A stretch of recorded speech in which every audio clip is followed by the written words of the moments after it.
สบายดีเนาะดำหมู่คู่ทั้งหลายนี่เราขึ้นป่ามาหาเลาะยิงกระหอกยิงหนูหวายขึ้นมาได้30 นาทีแล้วเนาะนั่งพักจะขึ้นไปยิงต้นบกเอามาแรงมันที่มีหอกมีหนูเข้าบ่แรงทารุณนำกันเด้อเดินทางต่อขึ้นไปซ่อหาต้นบกขึ้นไปหาซ่อต้นบกจอบยิงเหาะตอนแรง3-4 โมงละป่าคนละขึ้นภูสูงขนาดมา2 คนเนาะนายพรานมานี่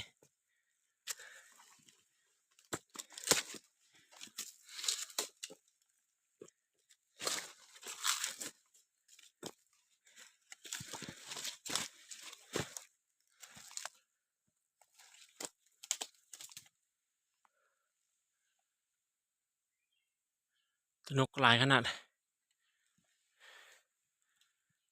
ต้นบกอยู่ข้างหน้าพอแหละอ๋อต้นบกยังทายให้เบิ่งอีกบันนึงสั้นหลายวู้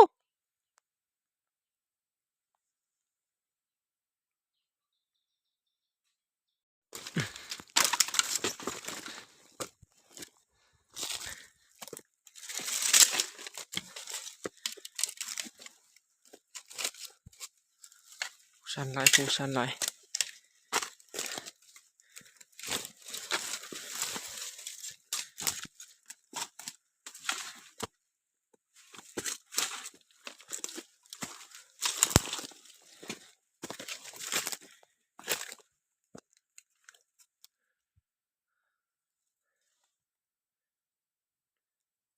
ผาหินใหญ่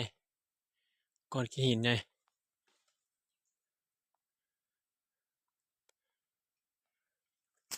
และนายผ่านใหม่ท่าเขาอยู่ถึงคุณ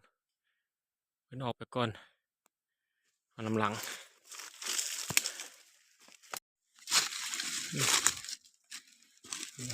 ฮอตต้นบกละมาหาผ่านใหม่เห็นผ่านใหม่ละ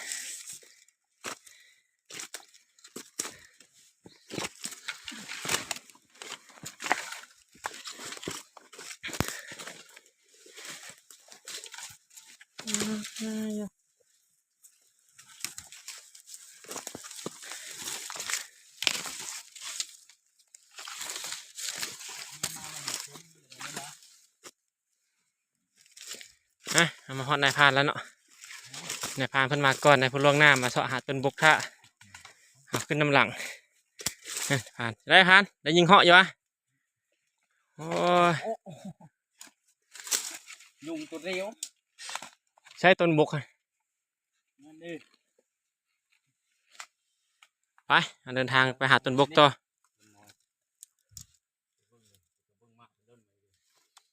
นึงอยู่เชิงบ่ตกไหมยายจะไปเบิ่งนี่เดี๋ยวนะนี่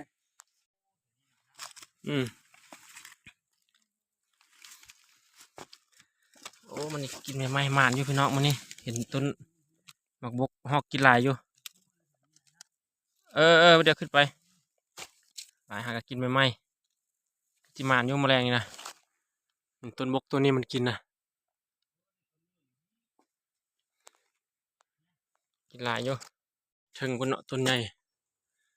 ญ่ไปอยู่เทิงคน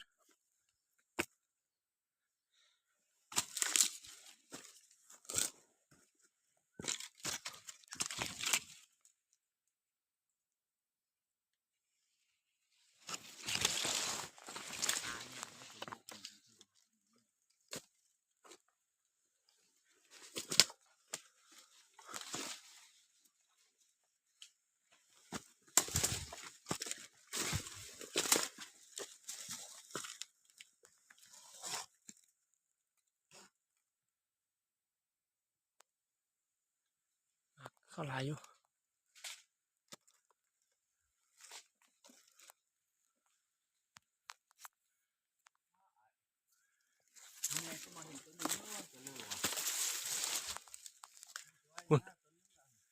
ทิงคนเนาะต้นบกใหญ่ ต้นบก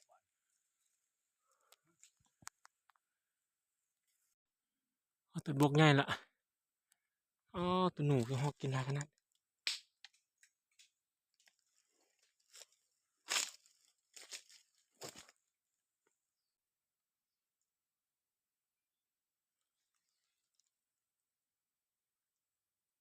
มักก่อนญี่ปุ่นเลยพี่น้องเอ้ย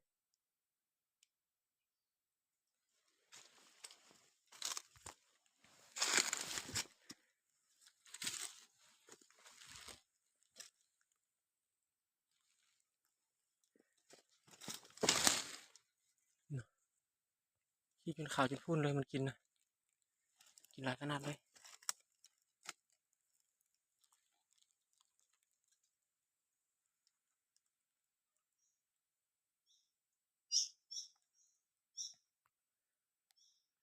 เสาะมองนั่งก่อนเด้อเสาะหาแปลงมองนั่งท่ายิงเหาะก่อนค่ำละเหาะเริ่มมาแล้ว